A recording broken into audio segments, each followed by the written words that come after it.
할렐루야. 네, 반갑습니다. 오늘 이제 다음 주일에 성령 강림 주일이고, 오늘이 가정의 달 아마 마지막 메시지가 될 것 같습니다. 그래서 우리가 이제 가정에서 제가 늘 평소에도 말씀을 드리지만 우리가 제일 상처를 주고받는 게 가족들이다. 남보다 가족이 그 가족이 가족에게 많은 상처를 줄 수 있고 받을 수 있어요. 그래서 우리가 가족을 아주 쉽게 생각할 수 있는데 이 가족을 굉장히 어렵게 생각해야 된다. 말 한마디를 해도 부부간에 또 부모와 자식 간에 형제 간에 말을 아무렇게나 해도 되는 그런 관계가 아닙니다. 그래서 이 가족 간에도 말할 때 상당히 정제된 말을 사용해야 되고 굉장히 많이 생각하고 이 말이 밖으로 나와야 된다라고 하는 것을 제가 평소에도 그 기회가 있을 때마다 여러분들한테 말씀을 드렸습니다. 가족이 가족한테 상처를 받고 그래서 저녁 때가 되면 집에 가기 싫고 이런 집을 만들어서는 안 된다는 거죠. 저희 이제 인터넷 그 상담방 같은 데 들어가 보면 이 가족한테 상처받는 사람들이 막 거의 다입니다. 제가 그 중에 하나 제가 그 읽어본 것 중에 그 상담을 읽어본 것 중에 하나만 간단하게 여러분들한테 얘기를 하고 그리고 이제 오늘 그 본문으로 들어가도록 하겠습니다. 결혼한 지 그러니까 임신한 지가 16주가 된 가정주부입니다. 임신한 지가 16주가 돼서 병원에 가서 이제 진찰을 받았더니 딸이요. 임신한 아이가 딸입니다. 그런데 이제 그분 얘기가 자기 친정의 형제들이 전부 딸입니다. 아들이 없어요. 전부 친정의 형제들이 전부 딸이고 그리고 이제 자기도 여기 시집을 왔고 자기 동생도 또 결혼을 해가지고 시집을 갔습니다. 갔는데 이제 16주의 검사를 받아서 딸이라고 하니까 집안에서 난리가 난 거예요. 좋아서 난리가 난 게 아니라 지금도 그런 집안이더라고요. 딸이어서 난리가 난 거예요. 그래가지고 시아버지가 뭐라고 말했느냐면 다음에 둘째도 딸이면 낳지도 말아라 이렇게 말한 거예요. 이건 뭐 어지간히 상처 받아가지고 그 상담실에 오겠어요? 그랬더니 이제 그 다음에 이제 시어머니가 하는 말이 무슨 말을 했느냐면 너는 그러면서 이제 동생도 결혼한 동생이 임신했다는 말이 들렸는데 거기도 딸을 임신했다는 소식이 들려왔어요. 그러니까 그 시어머니가 이 며느리한테 하는 말이 너희 집은 딸 유전자만 있어가지고 딸만 낳는다 그렇게 말하지도 않고 꽝만 낳는다 그러더라고요. 그 자기 며느리한테 말로 형언할 수 없는 상처를 입은 거예요. 그래가지고 이제 자기 남편에게 위로를 받을까 싶어가지고 남편한테 그 자기 아픈 얘기를 했더니 남편이 뭐라고 위로한지 아세요? 알턱이 없지. 다음에 아들 낳으면 되지 뭐. 그게 참 나는 어떻게 하면 좋냐는 거예요. 나는 요새같이 문명한 시대에도 이런 생각을 가지고 산다는 사람들이 있는 게 놀라운 거예요, 사실. 이 문명한 시대에 어떻게 그런 생각을 가지고 그렇게 나오는 대로 그렇게 말을 그렇게 내뱉고 그렇게 살 수 있어도 그렇게 참 쉽게 사는 인생을. 이게 가족들이 굉장히 중요합니다. 가족들에게 말 한마디 한마디 지금 금방 말씀드린 대로 부부 간에 부모와 자식 간에 형제 간에 고부 간에 이 고부 간 같은 경우는 정말로 더 조심해야 돼요. 상처를 크게 줄 수가 있습니다. 그래서 오늘은 시편 128편 그 1절 6절 말씀을 우리가 함께 따라가면서 좀 은혜 받고자 합니다. 그래서 시편 128편은 그 하나님을 경외하는 인생, 그 인생이 누리는 그 복이 어떤 것인가 하는 것을 이제 우리에게 보여주고 있습니다. 그래서 이제 그 복은 개인, 1절로 2절은 개인에서, 그 다음에 가정으로, 그 다음에 가정에서 교회로, 교회에서 이 하나님의 나라로, 이렇게 개인에서 출발해서 하나님의 나라까지 이어지는 이 하나님을 경외하는 자에게 주어지는 하나님의 축복에 대해서 쭉 말씀하고 있습니다. 그래서 우리 성도님들의 모든 가정이 이런 하나님의 축복과 은혜로 그런 충만한 가정이 되기를 소원하면서 오늘 말씀을 여러분들하고 나누려고 합니다. 자, 이것은 창조 원리와도 부합이 됩니다. 그래서 하나님이 그 최초에 개인을 지으셨어요. 우리가 창세기 1장과 2장에 보면 하나님이 제일 처음에 개인을 지으셨죠. 아담이라고 하는, 하와라고 하는 개인을 지으시고, 그 다음에 이제 그 두 사람을 결혼을 시켜서 가정을 출발시킵니다. 그리고 이제 그들이 자녀를 낳아서 그것이 민족으로 결국 번영을 하고, 그것이 이제 우주적인 하나님의 나라, 이 교회를 지향하고 있는 것을 우리가 볼 수가 있습니다. 그래서 이제 오늘 본문에 보면은 1절과 2절에는 무슨 내용이 나오느냐 하면 개인의 복이 나옵니다. 그래서 하나님은 사람을 찾으신다.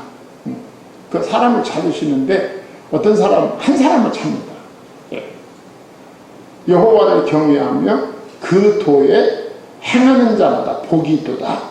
이렇게 말씀하고 있죠. 하나님은 한 사람을 찾고 계신다. 개인을 찾고 계신다. 그 말이죠. 그래서 우리가 예레미야 5장 그 1절에 보면 너희는 예루살렘 거리로 빨리 다니며 그 넓은 거리에서 찾아보고 알라. 너희가 만일 정의를 행하며 진리를 구하는 자를 한 사람이라도 찾으면 내가 이 성읍을 용서하리라. 그랬어요. 유다가 하나님 앞에 크게 범죄하고 살아갑니다. 그런데 그 유다 나라에 정말 제대로 생각을 하고 사는 사람이 없는 거예요. 하나님이 보실 때. 한 사람도 없는 거예요. 우리가 창세기에도 의인 10사람 얘기가 나옵니다만, 그 유다 사회가 정말 하나님 보시기에 하나님의 뜻에 부합되게 살아가는 사람이 한 사람도 없는 거야.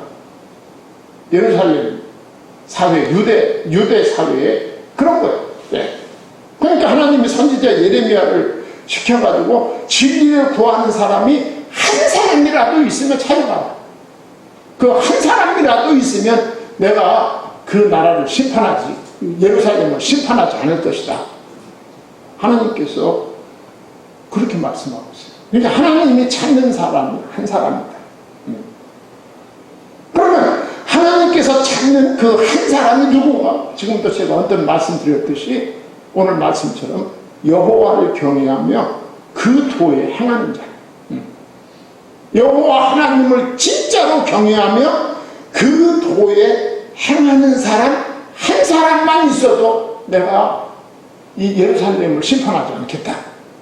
그 얘기거든요. 그러니까 저도 이제 가끔 여러분들하고 말씀을 나누면서 그런 얘기를 하는 거예요. 세상이 다 타락하고 세상이 다 멸망해도 우리 교회만은 하나님의 말씀 따라서 한번 해보자. 이거거든. 왜? 하나님이 이 세상을 다 심판하려고 했다가도 우리 교회를 보고 심판하지 않을 수도 있잖아요. 그 말이죠. 하나님이 지금 그 말씀을 하고 있는 거예요. 그러면 하나님께서 찾는 그 한 사람, 그 사람은 여호와를 경외하며 그 도에 행하는 사람입니다. 시편 128편은 이 한 사람으로부터 시작을 하는 거예요. 이 한 사람, 하나님이 찾으시는 이 한 사람, 여호와를 경외하며 그 도에 행하는 자. 이 한 사람은 가정과 교회와 나라의 구성원으로서 가장 기본적인 단위가 되는 그 한 사람. 그러니까 하나님이 찾으시는 사람은 무슨 특출난 사람이 아닌 거예요. 우리가 하나님을 경외하며 그 도에 행하는 것이 무슨 특출난 사람이 아니다.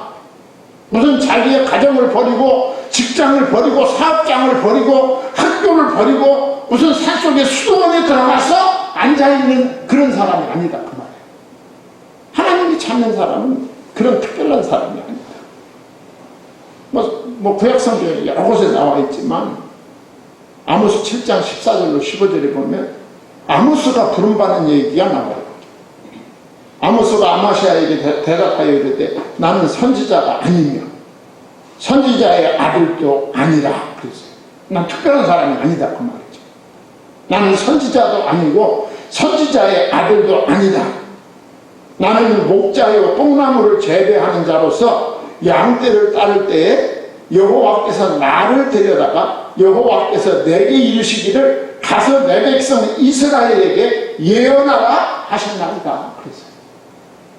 아모스는 선지자도 아니고 선지자의 아들도 아니었습니다. 특별한 사람이 아니었다. 그는 뽕나무를 재배하는 농부고 양떼를 따라다니는 목자에 불과했다. 그런데 그가 여호와를 경외하며 그 도에 행하는 삶을 살 때 하나님이 그를 불러서 이스라엘의 목자로 삼아주셨다. 그 얘기거든요. 하나님이 부르시고 하나님이 쓰시려 하는 사람은 특별한 사람이 아니다. 예. 그러면 여호와를 경외하며 그 도에 행하는 자란 이게 뭘 의미하는 것인가? 여호와를 경외하며 그 도에 행하는 자. 예. 이 말은 어려운 말이 아닙니다. 여호와의 뜻을 행하는 사람이다. 여호와의 뜻을 행하는 사람입니다. 그러면 또 궁금해져요. 목사님 그 여호와의 뜻이라는 게 너무 포괄적이잖아요. 그렇죠. 어떤 게 여호와의 뜻입니까? 아마 기독교 신자들 가운데 여기에 와가지고 상당히 많은 사람이 당황합니다. 여호와의 뜻이 뭘까? 내가 이 사람하고 결혼하는 것이 여호와의 뜻일까 아닐까? 내가 이 직장에 가는 게 여호와의 뜻일까 아닐까? 내가 이 사업을 하는 것이 여호와의 뜻일까 아닐까? 이게 다 혼돈스러운 거죠. 예. 왜냐하면 하나님이 이게 여호와의 뜻이다 아니다 그렇게 음성으로 말씀해 주시지 않는단 말이에요. 그러니까 답답한 거예요. 예. 여호와의 뜻을 행하는 사람이다. 여호와를 경외하며 그 도에 행하는 자가 누군가? 여호와의 뜻을 행하는 사람입니다. 가끔 말씀드리지만 여호와의 뜻이라 성경에 명료하게 문자화되어 있습니다. 요한복음 6장 38절로 40절에 이렇게 말씀합니다. 내가 하늘에서 내려온 것은 내 뜻을 행하려 함이 아니요 나를 보내신 이의 뜻을 행하려 함이니라. 그 다음에 39절에 나를 보내신 이의 뜻은 내게 주신 자 중에 내가 하나도 버리지 아니하고 마지막 날에 다시 살리는 이것이니라. 40절에 내 아버지의 뜻은 아들을 보고 믿는 자마다 영생을 얻는 이것이니 마지막 날에 내가 이를 다시 살리리라 하시니라. 한마디로 말해서 하나님의 뜻은 뭘까요? 하나님의 뜻은 천하 만민이 하나님의 아들 되시는 예수 그리스도를 믿고 구원받는 것이 하나님의 뜻입니다. 하나님의 뜻은 거기에 모아져 있는 거예요. 쉽게 말하면 하나님의 뜻은 전도와 선교인 거예요. 그게 하나님의 뜻인 거예요. 그러니까 우리가 하고자 하는 모든 일이 하나님의 뜻과 맞을 때 하나님이 기뻐하십니다. 답이 다 나갑니다. 하나님, 내가 이 사람과 결혼하는 것이 하나님의 뜻일까요? 내가 그 사람과 결혼해서 내 믿음이 더 풍성해지고 그 사람하고 힘으로 합쳐가지고 더 신앙생활이 상승되고 그리고 더 복음에 가까이 다가갈 수 있다면 그건 말할 것이 없는 거죠. 예. 그럼 모든 곳에 적용을 하면, 적용이 되면 답이 나오는 거죠. 예. 그게 하나님의 뜻인 겁니다. 세상을 하나님 중심으로 보는 거예요. 세상을 볼 때 하나님 중심으로 보고, 그리고 하나님 중심으로 살고, 그리고 지금 말씀드린 대로 내가 하는 이 모든 일의 최종적인 목적은 전도하는 일이고 선교하는 일이다. 내가 가든지 다른 사람을 보내든지 둘 중에 하나를 하는 것이다.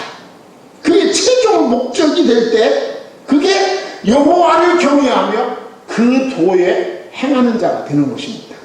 하나님의 뜻대로 사는 것이 되는 거예요. 여러분이 하나님이라면 이렇게 사는 사람에게 복을 안 주시겠습니까? 그렇잖아요. 그러니까 하나님이 뭐라고 말씀합니까? 자, 그러면서 2절에 이렇게 말씀합니다. 내가 내 손이 수고한 대로 먹을 것이라. 내가 복되고 형통하리로다 그랬어요. 여기 내가 내 손이 수고한 대로 먹을 것이라. 이것은 하나님을 경외하는 자의 삶을 그리고 있는 거야. 하나님을 경외하는 자. 하나님을 경외하는 자는 열심히 일하는 자, 수고하는 자입니다. 하나님을 경외하는 자가 세상을 게으르게 살까요? 게으르게 살 수가 없어요. 왜? 복음을 위해서, 선교를 위해서 게으를 수가 없는 거죠. 그렇지 않습니까? 예. 열심히 일하고 열심히 수고하는 삶을 살게 되죠. 왜 그럴까요? 목적이 있기 때문에 그래요. 목적이 있기 때문에. 예. 여러분, 이 수고하는 것은 하나님이 벌써 범죄하기 전에 사람을 지으시고 그 사람에게 노동명령을 내리셨어요. 노동명령. 예. 범죄하기 전에 창세기 2장 5절에 보면 땅을 갈 사람이 없으므로 이렇게 나와요. 땅을 갈 사람이 없습니다. 땅을 가는 게 그 노동이잖아요. 그 다음에 하나님이 일할 수 있게 해주시는 거죠. 예. 그리고 창세기 3장 19절에 이제 범죄한 이후에 이렇게 말씀합니다. 내가 흙으로 돌아갈 때까지 얼굴에 땀을 흘려야 먹을 것을 먹으리니 그랬어요. 사람은 일하게 되어 있어요. 일하게 되어 있어요. 그런데 정말 하나님을 경외하는 사람은 그 일의 목적이 사람 생명을 살리는 것이다. 사람을 구원하는 것이 목적이 되는 거죠. 예. 그리고 그 수고의 열매를 누리는 삶을 살아가게 되는 것입니다. 예. 그건 지금 말씀드린 대로 일을 하되 목적을 가지고 일하게 된다. 그러니까 일이 힘들지 않은 거야. 힘들기는 하지만 그게 보람이 있는 거죠. 왜? 목적이 있으니까. 목적이 있으니까. 예. 목적이 있으니 힘든 일을 하면서도 불평하거나 불만족하지 않은 거야. 왜? 목적이 있어. 그 목적이 뭐냐? 천하 만민을 살리겠다는 하나님의 전도 목적, 선교 목적을 위해서 나는 일하고 있는 거야. 그 목적을 위해서 일하다 보니까 오늘 말씀처럼 먹고 살게 되는 거야. 먹고 살려고 일하는 것이 아니라 목적을 위해서 일하다 보니까 먹고 살게 되고 그리고 형통한 삶이 되게 되는 것입니다. 목적이 중요한 거다. 자, 이렇게 하나님을 경외하는 자, 하나님을 경외하는 자에게 하나님은 개인적으로 이런 복을 주신다 라고 하는 것을 오늘 1절과 2절에서 말씀하고 있습니다. 그 다음에 이제 두 번째는 이제 가정의 복입니다. 자, 이렇게 이제 1절로 2절에서 이제 열심히 일하지 않습니까? 참, 여러분, 신기하잖아요. 일하지 않으면 살 수가 없는 거예요. 이거 하나님이 만들어 놓은 이것도 질서예요, 질서. 일하지 않으면 살 수가 없어요. 그런데 이제 일을 1절로 2절에서 열심히 하고 어디로 돌아왔어요? 3절로 4절에? 가정으로 돌아온 거예요, 가정. 예. 하루 일을 마치고 가정으로 돌아왔어. 그리고 3절에 보면 온 가족이 지금 어디에 둘러앉아 있어요? 식탁에 둘러앉아요. 식탁에 둘러앉았어요.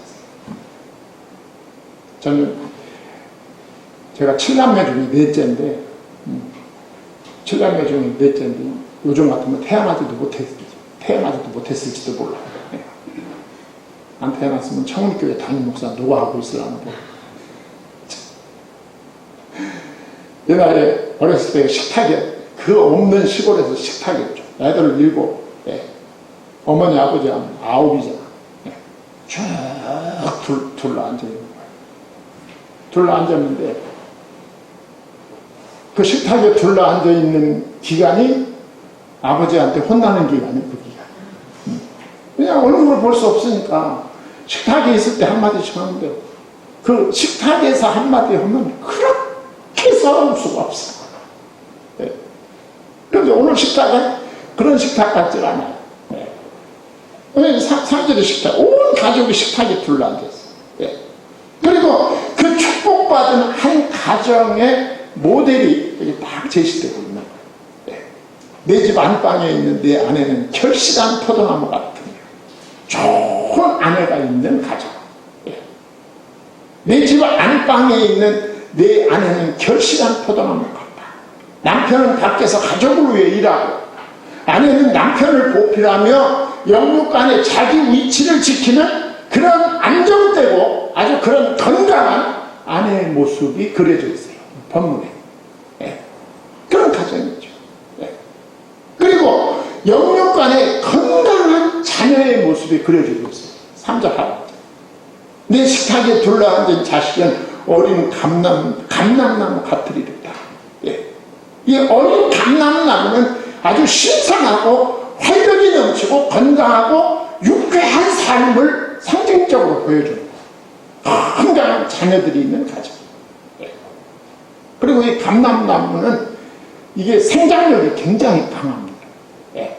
그러니까 그 나무를 그 베인다 하더라도 그 구루터기에서 새싹이 나와가지고 또 금방 자라가지고 열매를 맺히는 나무, 이 감람나무.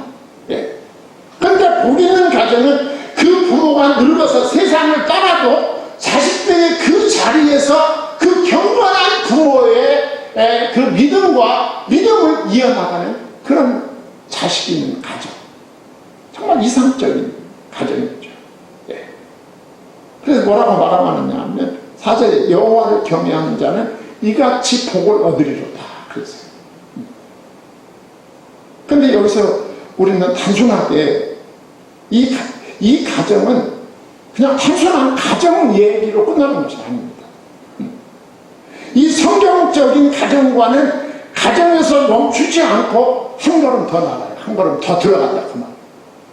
사도 바울은 부부를 말하다가 에베소서에 보면 이제 그 그리스도인의 그 삶에 대해서 다 뭐랄까요, 그 가정, 부모와 자식, 부부, 상전과 종 이런 관계를 쭉 열거해 나가잖아요. 그 사도 바울은 부부를 말하다가 갑자기 뭐라고 말하느냐 하면 에베소서 5장 32절에서 이 비밀이 크도다. 내가 그리스도와 교회에 대하여 말하노라 그랬어요. 그러니까 가정 얘기를 하다가 갑자기 장면을 확 바꿔가지고 그리스도와 교회에 대해서 말한다 그랬어요. 오늘 본문에 나타난 3절과 4절 말씀은 가정 이야기이기도 하지만 궁극적으로는 교회 이야기이다. 교회에 관한 말씀입니다. 부부간의 그 관계가 그리스도와 교회와의 관계의 모형임을 여기서 밝혀주고 있는 거예요. 부부가 일체이듯 부부는 일체가 돼요. 일체이듯 그리스도와 교회가 한 몸임을 밝히고 있는 것입니다. 결국 가정은 하나님의 가정인 교회의 모형이다. 가정. 성도들이란 그리스도께서 베푸신 식탁에 둘러앉은 자녀들이다. 할렐루야. 성도들은 전부 하나님의 자녀들. 그리고 말씀의 식탁에 둘러앉은 하나님의 가정의 자녀들이다. 우리들이 좀 더 깊이 들어가요. 네. 그리고 머지않아서 그들은 하나님의 나라의 잔치에 참여하게 될 것이다. 그들을 가리켜 내 집 안방이라고 하신 겁니다. 내 집 안방. 그리스도의 신부는 안방, 사랑방이나 거리를 방황하고 있지 않다. 그리스도의 신부인 성도들은 안방에 있다. 교회에 있다. 교회에서 산다. 그 외인이 가까이 할 수 없는 은밀한 내실, 그 지성소에 들어갈 은총을 입은 자들이 신부된 성도 여러분들이다. 믿기를 바랍니다. 이런 복음적인 의미를 담고 있다는 거예요. 그러면서 이제 세 번째로 5절로 6절에 보면 5절에서 6절은 교회의 복과 하나님 나라의 복으로 확대되어 가는 것을 볼 수 있어요. 개인에서 시작해서 그 다음에 가정으로, 그 다음 단계로 교회의 복과 하나님 나라의 복을 말씀하고 있는 거예요. 5절에 보면 여호와께서 시온에서 내게 복을 주실지어다. 여기 시온은 교회의 복입니다. 교회를 상징적으로 가르칩니다. 시온은 성전이 있는 성산이죠. 성산. 네. 하나님의 임재의 상징적 장소다. 그 복이 시온에서 나온다는 의미입니다. 시온은 교회를 상징합니다. 그 다음에 여기서는 똑같은 말을 반복하는 것으로 보이지만 예루살렘은 새 예루살렘을 가르쳐주는 거예요. 새 예루살렘. 요한계시록에 나오는 새 예루살렘이 있지. 그 새 예루살렘이 어디입니까? 하나님의 나라인 거예요. 하나님의 나라. 새 예루살렘. 예루살렘의 평화와 번영을 보게 될 것이다. 예. 궁극적으로 각 개인이 예수 그리스도를 통해서 얻게 될 영생의 복, 구원의 복을 여기서 궁극적으로 우리에게 가르쳐주고 있는 거죠. 예. 그러면서 뭘 어떻게 마무리합니까? 내 가정이 창대하게 될 것이다. 내 자식의 자식을 볼지어다 이스라엘에게 평강이 있을지어다. 가족이 창대하게 되고 장수하여 지속하게 될 것이다. 궁극적으로 자손의 번성만을 의미하지 않습니다. 의미하지만 그것만을 말하지 않는다. 하나님께서 아브라함에게 내 자손이 하늘의 별같이 번성하리라. 이 약속하심이 육신적인 이스라엘에 국한된 것이 아님을 안다면 자식의 자식을 볼지어다. 이것은 영적 자손이 명백해지는 거예요. 예수 그리스도로 말미암아 천하 만민이 구원받게 되어 하나님의 자손이 많아질 것을 예언하는 말씀이고, 여러분과 저는 그 예언이 성취된 이 역사 속에 살게 되는 축복을 누리고 있는 것입니다. 오늘 또 우리 모든 성도님들의 가정에 하나님의 축복이 임하는 놀라운 역사가 있기를 바랍니다. 네, 기도하겠습니다. 하나님 아버지, 하나님의 은혜와